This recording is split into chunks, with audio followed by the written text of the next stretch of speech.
Well, hello, Daily Recap lady. Hello, Daily Recap fans. I'm just coming to you today to celebrate our channel making 1,000 subscribers. I'm so proud of you, Daily Recap lady, and the job that you do. I'm so sorry I could not make it today. I had to attend a funeral, but things like this happen. So I will try to make this thing short because I know you got a panel that you're trying to make a panel discussion, and this is going to be like a little thing you're going to probably insert in the particular program. Okay, well, my name's Michael Armstrong. I'm 49 years old. I'll be 50 the 27th of May. So, I've been watching soap since I was around about 5 years old or younger. I had an aunt, my late aunt Dorothy, and we called her Aunt Dot affectionately. She looked at soaps. I mean, she looked at the ABC soaps and the NBC soaps in particular. So I looked at General Hospital, One Life to Live, All My Children. We looked at Days of Our Lives, Another World, Search for Tomorrow, from way back when, Edge of Night from way back when as well. So and she didn't really look at the CBS soaps, so much in my lifetime. I think she had it at some point back maybe in the 60s or 50s or something because my aunt was a little older.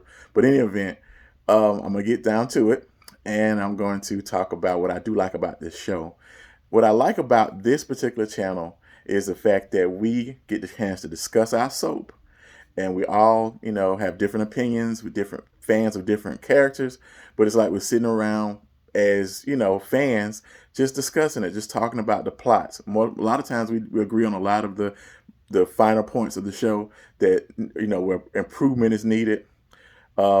Me, as being someone who's looked at the show since the 70s, I see a lot of continuity issues with the show where they don't stick to the history as much as they should, and they hope that so many new people have been put in place that they've forgotten the old plot points of the show, and sometimes I have a problem with that. But other than that, I like the show. Even when the writing is a little bit weird, a little bit janky, a little bit crappy in some cases, but I like the show, and I've always been a big fan of the show.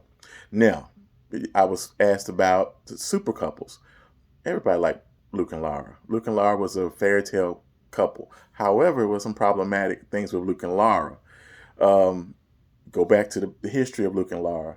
You know, what happened at the disco. We won't say it because I know YouTube has rules. But that kind of put like a bad, I guess, impression about romance and love that you could overcome something like that.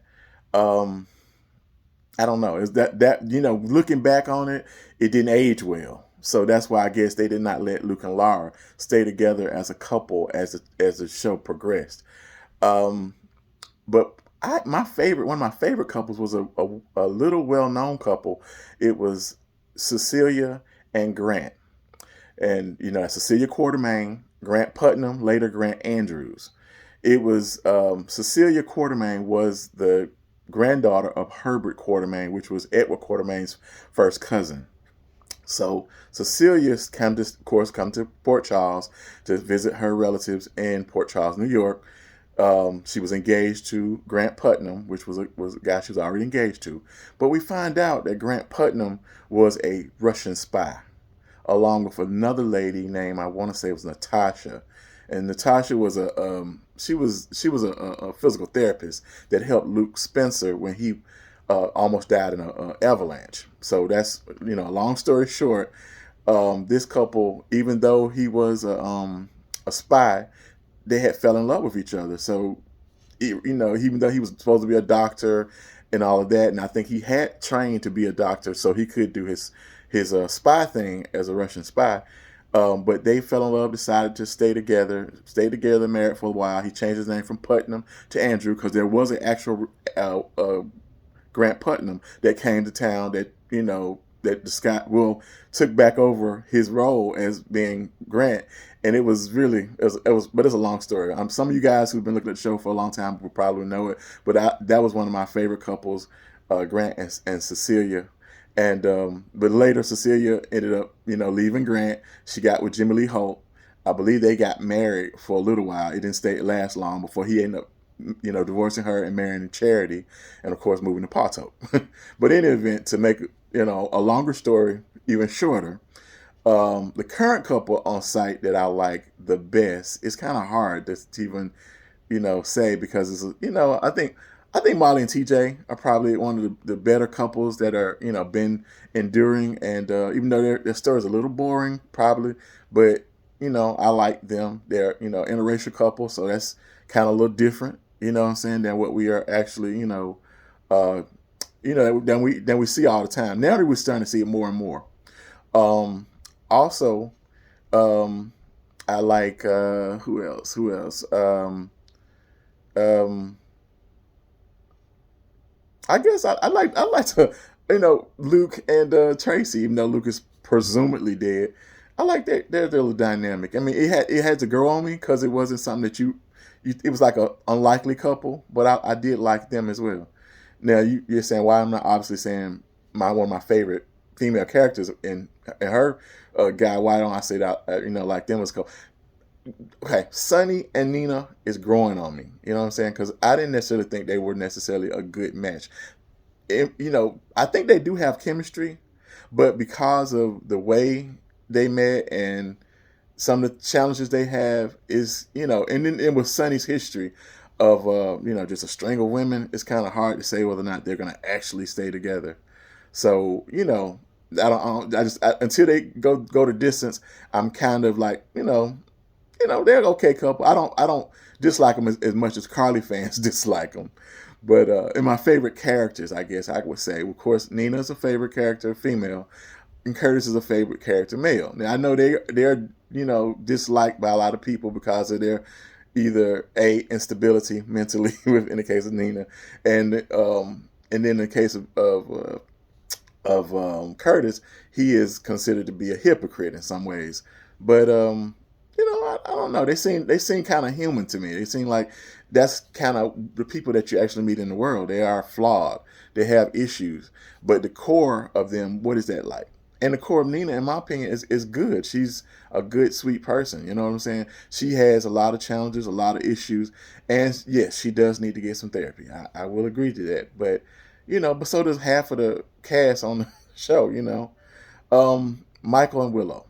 Michael and Willow is a sweet couple, kind of like I guess a modern day version of possibly Edward and Lila. I guess that's the Edward and Lila 2.0. And then of course I love the Quartermains. That's probably why I have this love hate relationship with Carly. When Carly gotten pregnant by AJ, and then of course they said it was Jason's. Um, she denied him from being with the Quartermains, and then she in turns get married to a mobster and putting him in even more danger. I was wondering. I'm like, to me, it's like, why would she put him in danger with the mob, and then this rich, wealthy family, which is they got their own issues. I'm not saying that. Why would you? Why would you, not, deny him from being a part of his wealthy family? Well, I probably have talked way too long, so I'm gonna go ahead and end this now. I want to say congratulations again on 1,000 subscribers. I am so proud of you, and I feel like I know you. Feel like you're my big sister or my very young auntie or whatever how you want to put it. But I am so proud of what you've done and the way you entertain us every day with your commentary about the soap, and the way you interact honestly about how you feel about the certain characters and your impressions, of course, the Holly impression. I don't know if you've done it. Try to do it if you haven't. Now the Lucy impression, the Elizabeth impression. I can go on and on. But you are very talented. You are very creative, and if you could get on with the writing staff of General Hospital, they would be for sure stay on another 10, 15, 20 years, no problem winning several daytime Emmys. So, and that's not just for you. I would say that for a lot of our listeners, and people that's in this part of our channel, they are very talented as well when it comes to writing and coming up with creative ideas and themes, for the show. Because, like I said, my biggest pet peeve is continuity issues. So, okay. So to answer the question, late 70s is when I started watching the show. My favorite couple from yesteryear is Cecilia Quartermain and Grant Putnam / Andrew. Current couple would probably be TJ and Molly, even though he's probably boring. Michael and Willow, somewhat, give or take which day it is. Favorite characters are Curtis, Nina. Sonny's growing on me, even though I got a love-hate relationship with Carly. But I love Laura Wright's depiction of Carly, so I will say that. And I love Cynthia Watros' depiction of Nina. No, nothing wrong with Michelle Stafford. Nothing wrong with some of the other women from yesteryear when it came to the Carly. But those two, in my opinion, are the best, at that what they do. And I'm gonna wrap it up here so you guys can get back to your regular scheduled program. And again, congratulations